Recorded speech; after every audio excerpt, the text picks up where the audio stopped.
retort baskets. All the retort baskets for the stand-up cannery, I would weld those up. They set me up. It was the first time I ever welded, and so they said, "Here, weld." And so I stayed out there and kept sticking rods, and you know, wasn't getting nowhere. And finally, I started figuring it out, and I welded until I didn't think I could weld no more. They had a lathe here had a 4-foot chuck on it. Wow. Yeah, beast. And they said they used to use it back in the 60s and 70s when they were building their own cooker shells. And that's what they did back then. They fabricated the whole cooker shell. And they did all the fab work down here. I mean, they used to build the kettles and stuff from what I understood. Their way around and fall off into the tank where they filled the cans.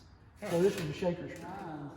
And sometimes the line would break and the chain would just keep piling up right there on the floor. It was made for a bad night.